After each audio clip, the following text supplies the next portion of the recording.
Basic గా class 10th ఇప్పుడే complete అయిపోయిన వాళ్ళు, 11th already colleges, 11th in the sense inter first year colleges already start అయిపోయాయి, కాలేజెస్ కి వెళ్ళడం ఆల్రెడీ స్టార్ట్ చేశారు. Are you really ready for class 11th? అంటే ఇంటర్ ఫస్ట్ ఇయర్ నిజంగానే రెడీ ఉన్నారా? గో విత్ ద ఫ్లో అనేసి ఇక్కడ దాకా వచ్చారా? క్లాస్ 11th లో మనం ఏమేం చేయాలి? మరి జేఈ అంటారు, ఎంసెట్ అంటారు. సో జేఈ ప్రిపరేషన్ ఎప్పుడు స్టార్ట్ చేయాలి? నేను ఎంసెట్ ప్రిపరేషన్ ఎప్పుడు స్టార్ట్ చేయాలి? ఇంటర్ లో అసలు ఎలా చదవాలి? ఫస్ట్ ఇయర్ అంతా చిల్ అయి సెకండ్ ఇయర్ లో చదివితే సరిపోతుందా? లేదంటే డే 1 నుంచే హార్డ్ వర్క్ చేయాలా? ఒకవేళ డే 1 నుంచే హార్డ్ వర్క్ చేస్తే ఎలా హార్డ్ వర్క్ చేయాలి? ఏమేం చేయాలి, ఏమేం చేయకూడదు? అసలు ఫస్ట్ ఇంటర్ ఫస్ట్ ఇయర్ లో మీరు చేయాల్సిన థింగ్స్ ఏంటి?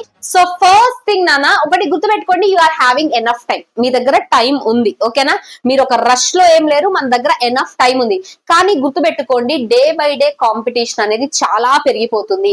మీకు మంచి ఐఐటి కావాలన్నా, మంచి ఎన్ఐటి కావాలన్నా, లేదా త్రూ ఎంసెట్ టాప్ 10 కాలేజెస్ కావాలన్నా చాలా చాలా కష్టపడాలి. ఎందుకంటే ఒక ఇయర్ కి నెక్స్ట్ ఇయర్ కి, ఒక ఇయర్ కి నెక్స్ట్ ఇయర్ కి బాగా పెరిగిపోతుంది అన్న కాంపిటీషన్, చాలా పెరుగుతుంది, కట్ ఆఫ్లు బాగా పెరిగిపోతున్నాయి.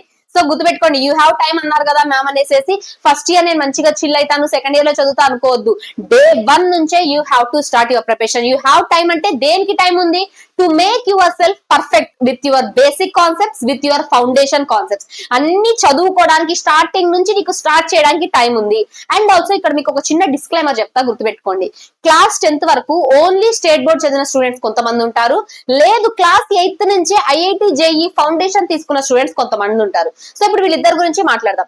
క్లాస్ 10th చాలా మంది టాలెంటెడ్ ఉన్న వాళ్ళు ఉన్నారు నేను చూసిన స్టూడెంట్స్, బట్ క్లాస్ 10th వరకు నార్మల్ స్కూల్లో చదివి, గవర్నమెంట్ స్కూల్లో చదివి, లేదా స్టేట్ బోర్డు వరకే చదివి, ఇప్పుడు 11th వచ్చేసరికి ఏదైనా కార్పొరేట్ కాలేజ్ లో జాయిన్ అయ్యి మొత్తం భయపడుతూ ఉంటారు. ఎందుకంటే అటు పక్కన కూర్చున్నాడేమో ఆల్రెడీ ఫౌండేషన్ కోర్స్ తీసుకొని ఉంటాడు, అది తెలుసు, మ్యాట్రిసెస్ అంటే ఏంటో తెలుసు, ఫంక్షన్స్ అంటే ఏంటో తెలుసు, ట్రిగనోమెట్రీ అంటే ఏంటో తెలుసు. మనం క్లాస్ 10th వరకు చదివింది వేరు, మనకి ఇక్కడ కొత్తగా స్టార్ట్ అవుతున్న వేరు. అలా చూసి పానిక్ అవ్వద్దు. మీ క్లాస్ లో ఎవరైనా ఆల్రెడీ ఫౌండేషన్ వాళ్ళు తీసుకొని ఉంటే వాళ్ళని చూసి పానిక్ అవ్వద్దు నాన్న. ఏం కాదు, మీకు టైం ఉంది, స్టార్ట్ యువర్ ప్రిపరేషన్. ఈ రోజు నుంచే మ్యాథమెటిక్స్ గానీ, ఫిజిక్స్ గానీ, కెమిస్ట్రీ గానీ స్టార్ట్ చేయండి, నేర్చుకోవచ్చు, మనకు టైం ఉంది. ఫౌండేషన్ స్టూడెంట్స్ ని చూసి పానిక్ అవ్వద్దు. ఆల్సో ఫౌండేషన్ స్టూడెంట్స్ కి వచ్చేసరికి నాన్న, మీరు 8th, 9th, 10th లో నేర్చుకుంది బేసిక్స్ మాత్రమే. ఇక్కడ ఇంకా దాని అప్గ్రేడెడ్ వర్షన్స్ ఉంటాయి. సో నేను 8th నుంచి ఫౌండేషన్ గున్నా అనేసి ఓవర్ కాన్ఫిడెన్స్ కి వెళ్ళొద్దు. మీకు తెలిసింది కొంచెమే, తెలియాల్సింది ఇంకా చాలా ఉంది. ఎట్లా అంటే సినిమా ట్రైలర్ మాత్రమే చూసి వచ్చారు మీరు, ఒరిజినల్ సినిమా ఇప్పుడు కనిపిస్తుంది. ట్రైలర్ చూసేసి నాకు సినిమా మొత్తం ఐడియా ఉంది అనుకోవడం కరెక్ట్ కాదు కదా.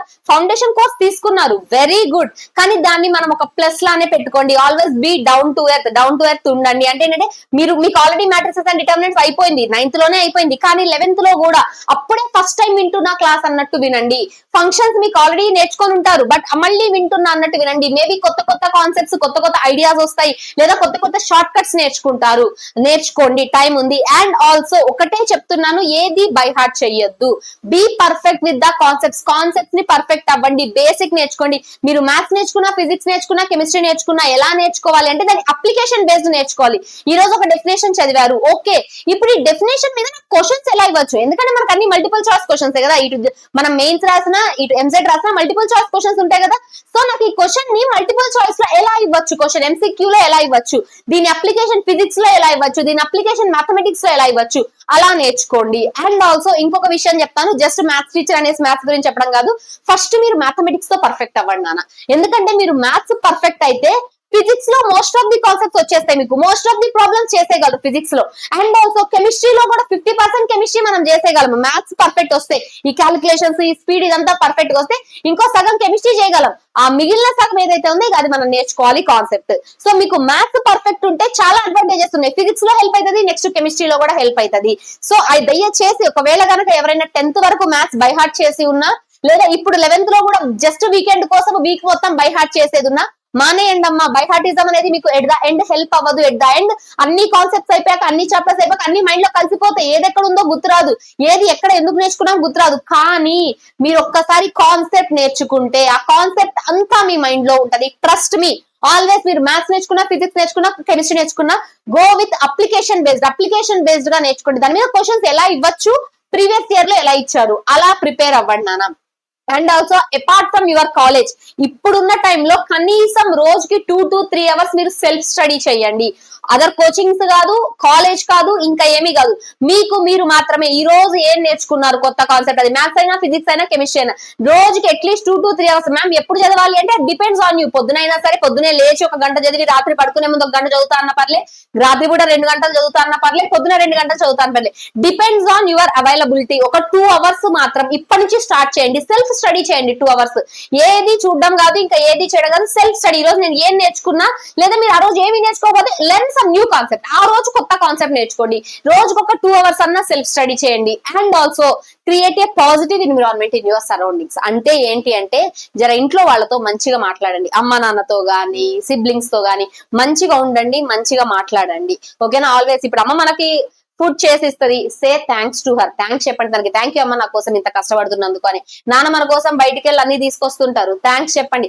ఇంట్లో వాళ్ళతో మంచిగా ఉండండి అన్న. ఫస్ట్ ఇంట్లో పాజిటివ్ ఎన్విరాన్మెంట్ క్రియేట్ చేసుకోండి. చదవాలన్న విల్లింగ్నెస్ ఆటోమేటిక్ గా మీకు స్టార్ట్ అయిపోతుంది. మా అమ్మ కోసం అన్నా చదవాలి, మా నాన్న కోసం అన్నా చదవాలి, వీళ్ళు ఇంత స్ట్రగుల్ అవుతున్నారు, వీళ్ళ కోసం అన్నా చదవాలి అని హార్డ్ వర్క్ చేయడం మొదలు పెడతారు. Okay? And also last thing, most important thing, disappear your self for these 2 years. చాలా మంది అనే మాటే, ఈవెన్ నేను అదే మాట చెప్తానన్న, ఈ 2 years మీరు ఎంత కష్టపడితే నెక్స్ట్ లైఫ్ అలా ఉంటది. సో ఇప్పుడు అంటారు మీరు, మ్యామ్ చాలా మంది డైలాగ్ చెప్పారు, కాకపోతే కాదంట, నెక్స్ట్ బీటెక్ వెళ్ళినా ఇంకా ఏ చదివినా మళ్ళీ కష్టపడుతూనే ఉండాలంట అని. ఎస్ నాన్న, లైఫ్ అంతా కష్టపడుతూనే ఉండాలి. కాకపోతే కష్టపడేది వేరే విధానాలు ఉంటాయి కదా. టాప్ కాలేజ్ లో నువ్వు స్ట్రగుల్ అవడం వేరు, లైక్ టాప్ 10 కాలేజెస్ లో స్ట్రగుల్ అవడం వేరు, టాప్ 100th కాలేజ్ లో స్ట్రగుల్ అవడం వేరు కదా. నీకు కాన్సెప్ట్ వచ్చే దగ్గర స్ట్రగుల్ అవడం వేరు, అసలు నీ కాన్సెప్ట్ తెలియని దగ్గర స్ట్రగుల్ అవడం వేరు. సో స్ట్రగుల్ అనేది ఉంటుంది బీటెక్ లో కూడా. Life is not easy. కాకపోతే ఏ రకమైన స్ట్రగుల్ నువ్వు సెలెక్ట్ చేసుకోవాలి అనేది ఇంపార్టెంట్. ఈ 2 years మాత్రం సీరియస్ గా చెప్తున్నా, you have to disappear for your self. ఈ 2 years మీరు 10th వరకు మేబీ ఎంజాయ్ చేసి ఉండొచ్చు, చాలా ప్రశాంతంగా చదివి ఉండొచ్చు.